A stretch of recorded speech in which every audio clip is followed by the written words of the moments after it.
Good afternoon. I am Jeff Rosenberg. I am the PGA golf professional at Little Bennett Golf Course here in Clarksburg, Maryland.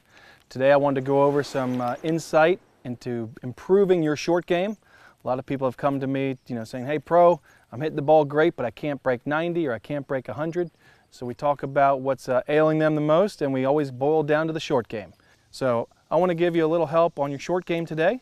And by starting off, it's a system based on math. I never thought you'd use math in golf, but around the green it's going to be very important. I use a 5-club system.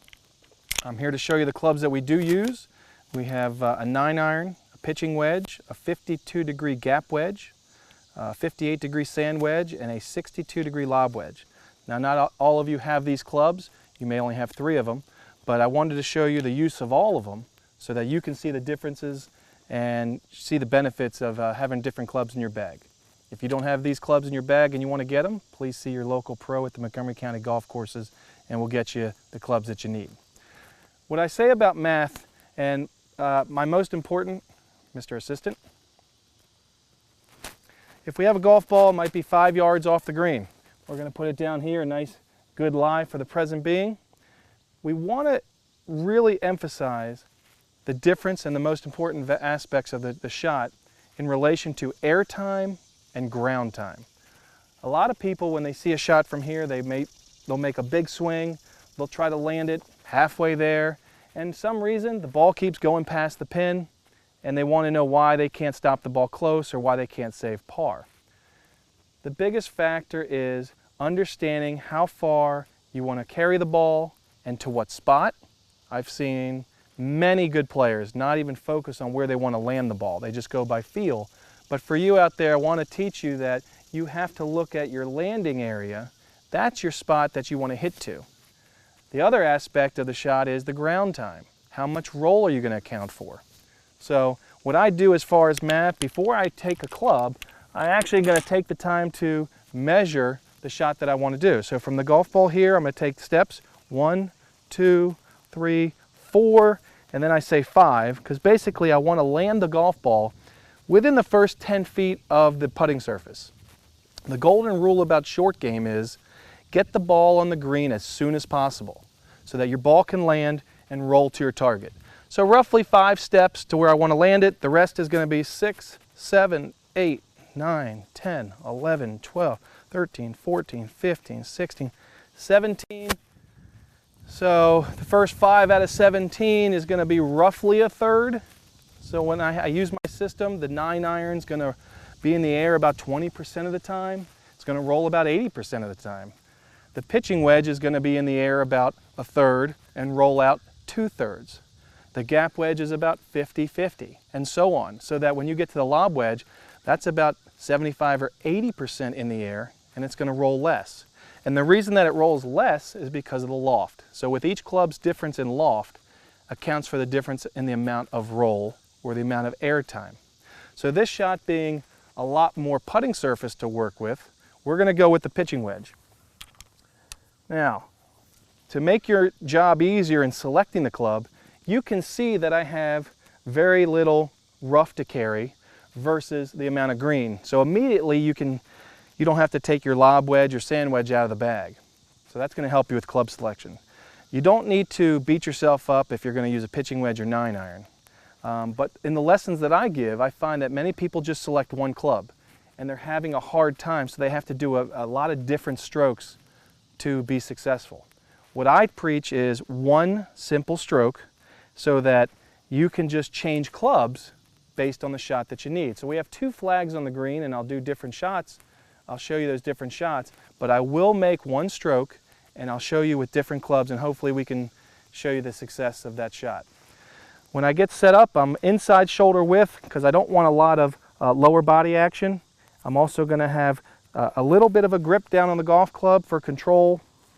The golf ball's in the middle of my stance and I never want to hit down into the turf. I just want to basically graze the grass because the strongest part of the plant is the root. So if I hit down, a lot of people try to hit down, they're going to get a lot of resistance when the club hits into the roots. As I address the ball, one thing you want to notice is that I'm going to be a little open to my target.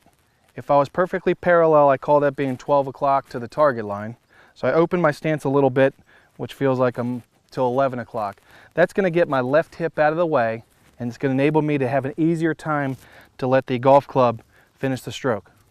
So the idea is just to, bump, stroke, sweep, whatever word you want to use, but I'm going back and forth, and I'm really going to have two variables I'm concerned with. After I've selected the golf club, the key is how long of a stroke and how hard of a stroke.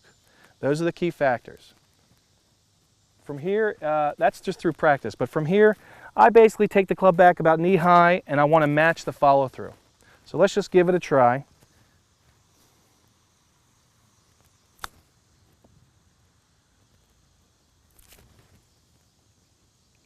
I would take that all day.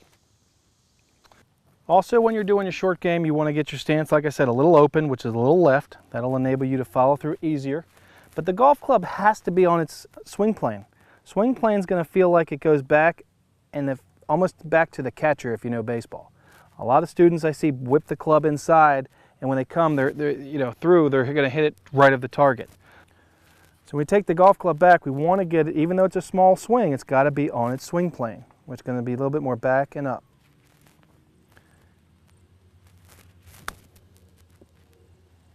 Okay. You get the club on plane, you can make your shot. The idea is that I need to get the ball on the green and account for the roll. I'm going to go to a 9-iron just to show you a different shot. Same swing, but it's going to be a little bit more roll. So maybe it's a little less of a stroke. And you can see the ball's rolling out a lot more. Now it's a little short, so with practice, I can get a little better result. But I will tell you the flag to the right has about another 15 feet of green. So the 9-iron is definitely going to be the club of choice. And I just want to show you how the 9-iron is going to be a better choice than the pitching wedge, and definitely a better choice than the lob wedge. The last factor, and some other variables you need to think about when you're pitching and chipping, is the uphill, the downhill, and any break that you have. This flag to the right that I'm going to go to has a little bit of an uphill, and then it's going to go over the hill and down and probably break back to the left. But I've got to make sure the 9-iron is going to be a better club choice because the ball is going to roll up the hill easier. Same stroke, same setup, back and through, kind of knee high to knee high. I'm not putting a lot of effort. It's not a big stroke. It's not a lot of power. Just back and through. Okay? And I think it's pretty darn close to being successful with that stroke. That's a tap-in. I'll take that all day. That's a 9-iron.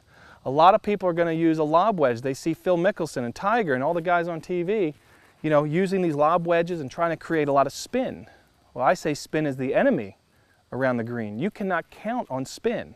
Spin is created when you have a lot of club head speed, so it imparts the speed on the ball. It's going to make a lot of revolutions. We do not want that. When I do this exercise, I try to tell people it's basically like a long putting stroke. If you can get set up and think about your putting stroke, it's not wristy at all. Carter, come over here. I have one of my students here, one of our young uprising stars with Urbana High School. A lot of people, when they get set up, they take their grip, they might be really wide. Carter being a better player, he's going to make a stroke, but a lot of people when they make their stroke, they either go too long and then they use their wrist. We are not using our wrist when we play this shot. It's just using your arms and shoulders back and through like a long putt. Let the loft of the club do the work, okay? Show them how you like to chip, Carter. Very close to exactly what I was saying. Brushing the grass perfectly. He's not using his wrists at all. Do it one more time and hold your finish. The golf grip has passed his left leg. Where people have problems is they make this big stroke and then they stop at the ball and the club head goes, and if you can see, you're not going to be very successful.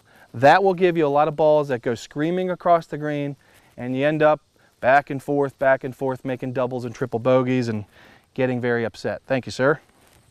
So the idea for this is one simple stroke, very little tension, utilizing many different clubs, different lofts. If you can keep the same stroke and keep it simple, you're going to be very successful. So what you need to do is practice with the different lofts. Understand if you're making a long putting stroke, you need to focus where you're going to land the ball so that the ball can then roll out and stop by the hole. If you take a pitching wedge or 9-iron, you're not going to land the ball near the hole because it will go across the green. So find out what's best for you, practice with these different clubs, and see your way to a better short game.